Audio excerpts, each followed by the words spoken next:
Hello guys, welcome back to our YouTube channel college Sandesh. आ चुके हैं हम एक और नई वीडियो के साथ जिसमें हम बात करेंगे VIT ट्रिपल ई एग्ज़ाम 2024 के बारे में। इसमें एडमिशन के बारे में, eligibility criteria, exam pattern, cut off. इस एग्ज़ाम को देने के बाद आप अपने ड्रीम कॉलेज VIT में एडमिशन ले सकते हैं। Talking about the overview, VIT triple E stands for Vellore institute of technology entrance examination, जिससे आप वेल्लोर इंस्टीट्यूट ऑफ इंजीनियरिंग में जा सकते हैं। VIT triple E was first conducted online in 2013। तो 2013 में पहली बार कंडक्ट किया गया था in online mode, and it has 4 campus which will be discuss later. So number of applicants is around 2 lakh बच्चे देते हैं इसको, and the available seats are 5000, मतलब 5000 बच्चों की कैपेसिटी होती है इनमें। So now talking about the important dates, मतलब कि क्या है भैया कि कौन कौन सा डेट्स हमारे लिए इम्पोर्टेंट रहेगा। So last date of receipt of application, मतलब एप्लीकेशन भरने की आखिरी डेट जो है वो थी आपकी 31 मार्च 2024। आई गेस आप सभी ने फॉर्म भरा ही होगा, ठीक। After that the date of VIT triple E examination is 17th to 23rd April. तो 17 to 23rd अप्रैल आपके सेंटर्स आपको अलॉट कर दिए जाएंगे, आपको वहां जाके एग्जाम देना है। JEE exam will be finished by VIT triple E, so students can give exams with a fresh mind. So आप एक फ्रेश माइंड के साथ स्टार्ट कर सकते हैं एग्जाम्स, तो ज़्यादा प्रेशर नहीं रहेगा, क्योंकि काफ़ी बार होता है कि अलग अलग एग्जाम्स के चक्कर में सबके ऊपर बहुत बर्डन आ जाता है, जो कि बहुत स्टूडेंट्स ले नहीं पाते हैं। And now talking about the eligibility criteria, मतलब कि क्या एलिजिबिलिटी क्राइटेरिया है, किस तरह से, मतलब 12th में आपके नंबर कितने होने चाहिए जिससे कि आप एडमिशन ले सके। So applicants must have a minimum aggregate of 60% in PCM और बायोलॉजी और +2 एंड इंटरमीडिएट। सो आपके 60% या उससे अबव रहने चाहिए, ताकि आप इस कॉलेज में बिना कोई रुकावट के एडमिशन प्रोसेस को और एग्जाम को दे पाए। And minimum aggregate of 50% in PCM और PCB in qualifying exams for STSC, Jammu Kashmir, Ladakh and north eastern states. मतलब इनके लिए भैया 10% की डिस्काउंट है, 10% की छूट है, ठीक है। And now talking about the exam pattern, मतलब एग्जाम कैसे लिया जाएगा, मतलब बता रहा हूँ अभी, धीरे धीरे स्लोली सब बताऊंगा। So VIT triple E is a computer based test. It has 125 questions, 125 questions रहते हैं भैया, and it consist of 125 marks, no negative marking. जितना भर सको उतना भरो, बट देख लेना काफी बार ऐसा भी होता है जो आंसर आता भी है वो भी हम लोग तुक्के में मार देते हैं, ठीक है। तो वैसा ना करना, थोड़ा बहुत सोच के लिखना, ठीक है। आखिरकार एडमिशन लेना है भाई, मजाक नहीं कर रहा हूँ। And after that whole paper is consisted of multiple choice questions, multiple choice रहेंगे, ठीक है। It will have multiple choice options, ठीक है। So mode of examination will be English. मैं बता दूं, ये लोग सिर्फ इंग्लिश में ही एग्जाम कंडक्ट कराते हैं। रीजन बीइंग दैट कि वो लोग नहीं चाहते कि मतलब कोई अलग अलग रीजन के स्टूडेंट्स आए और उनको अलग अलग लैंग्वेजेस को समझना पड़े, ठीक है। सो यही रीजन है कि वो लोग सिर्फ इंग्लिश में ही एग्जाम पैटर्न कंडक्ट कराते हैं। सो उसके बाद और मैं बात करूँ तो it consist of mathematics, biology, physics, chemistry, aptitude, English. आपके ये सारे सब्जेक्ट्स के ऊपर थोड़ी पकड़ रहनी चाहिए, जिससे कि आप इस एग्जाम को इजीली क्रैक कर पाए। सो now talking about the time limit, time exemption कितना है भैया, कि टाइम लिमिट रहेगा आपका 2 hours 30 minutes। 2 hours 30 minutes में आपको पेपर खत्म करके सबमिट कर देना है। And questions are easy when compared to JEE exam. JEE exam से आपका कंपैरिजन में थोड़ा इजी रहेगा। और अगर आप मेरा ओपिनियन लेना चाहे तो हम सजेस्ट करेंगे कि आप NCERT बुक्स पढ़ के जाइए। NCERT is more than enough for these kinds of examination. बहुत आप इजीली स्कोर कर पाएंगे, ठीक है। Now talking about the question distribution, मतलब कि कैसे कैसे क्वेश्चन, मतलब डिविजन्स कैसे रहते हैं, कि मतलब काफी लोग होते हैं ना कि हमारा ये पार्ट स्ट्रांग है, अगर ये हम लोग करके जाएंगे और बाकी थोड़ा बहुत छोड़ भी देंगे ना तो वो कोई इशू नहीं होगा.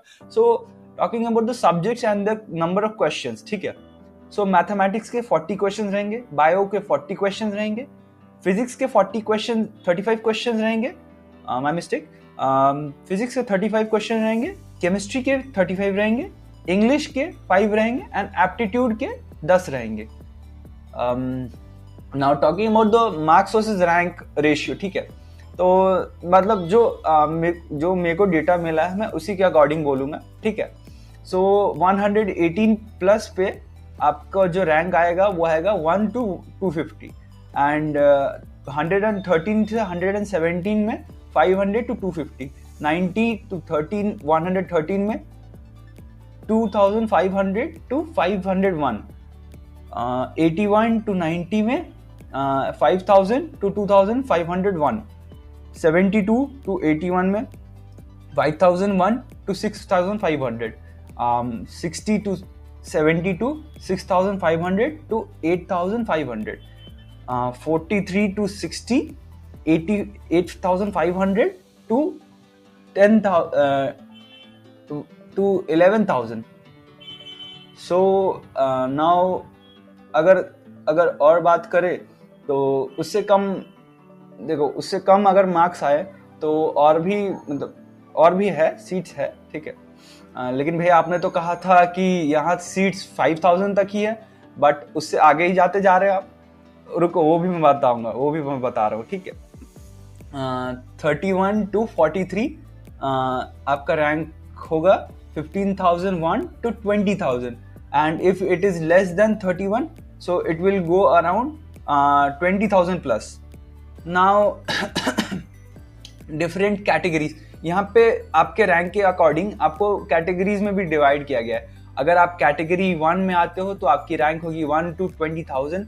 अगर आप रैंक 2 में आते हो तो 20,000 to 40,000 एंड अगर आप कैटेगरी 3 में आते हो तो 40,001 to 65,000. कैटेगरी 4 में आते हो तो आपकी रैंक होगी 65,001 to 9,99,999. So now talking about the rank holders, मतलब जिनको स्कॉलरशिप मिलेगी भैया, तो स्कॉलरशिप भी है, अवेलेबल है. आप देखिए धीरे धीरे पता चलेगा. जैसे VIT EEE एग्जाम में अगर आपकी रैंक है फ्रॉम 1 to 10 आपको स्कॉलरशिप अवेल की जाएगी. अगर आपकी रैंक है 11 to 50 आपको स्कॉलरशिप अवेल की जाएगी. आपकी अगर रैंक है फ्रॉम 51 to 100 आपको स्कॉलरशिप अवेल की जाएगी. अगर 101 to 500 है तो भी आपकी स्कॉलरशिप अवेल की जाएगी. और जो स्कॉलरशिप है वो आपको सेकेंड सेमेस्टर से अवेलेबल होगा. मतलब फर्स्ट सेम में आपका जितना फीस बनता है आपको उतना देना पड़ेगा. सो now talking about the most important thing कि आप किस चीज़ के लिए कॉलेज में जाते हैं. प्लेसमेंट्स, ऑफ कोर्स प्लेसमेंट्स के लिए जाते हैं भैया. सो now talking about the placements, तो कंपनी जो विजिट करती है वो 947. भाई इतना तो कॉलेज कभी अफोर्ड भी नहीं कर पाएगा. हाँ, बाकी सब कॉलेजेस, प्राइवेट कॉलेजेस अफोर्ड ही नहीं कर पाएंगे, बहुत ज़्यादा है भाई. सो now talking about the number of super dream offers, मतलब कि वो मान लो वो 10 लाख प्लस जो ऑफर्स रहते हैं उनके बारे में बात की जा रही है. So that is around 4,493 and number of dream offers are 3,540. That means कि ड्रीम ऑफर्स भी बहुत सारे ऑफर होते हैं. बट भैया आपने तो कहा था सिर्फ 5,000 स्टूडेंट्स ही मतलब एंटर कर पाते हैं. यहाँ पे तो रेगुलर ऑफर्स में मैं देख पा रहा हूँ कि 6,532 है. हाँ, बट ये जो डेटा है, मतलब मान लो काफ़ी सारे स्टूडेंट्स होते हैं कि जिनको एक कंपनी नहीं, 2 कंपनीज, 3 कंपनीज, 4 कंपनीज का भी ऑफर लेटर आए होते हैं. तो कंसिडरिंग दैट जो ये वैल्यूज है वो जस्टिफाइबल है, ठीक है.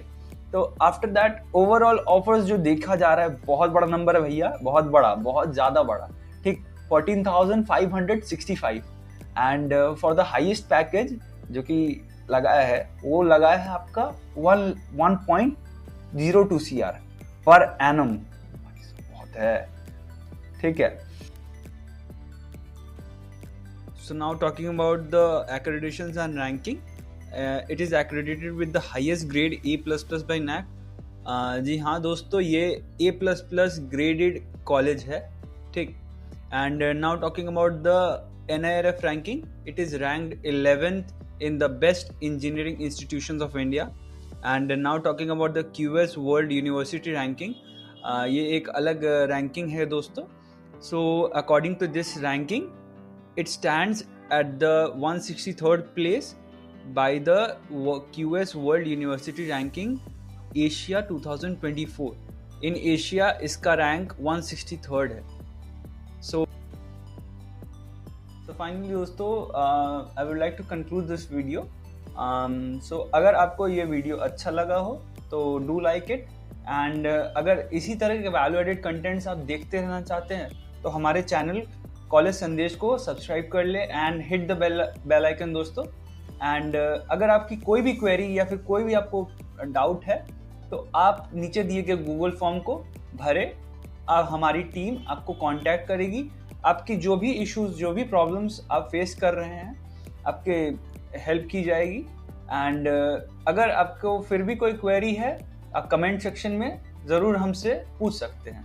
Thank you very much, thanks for watching.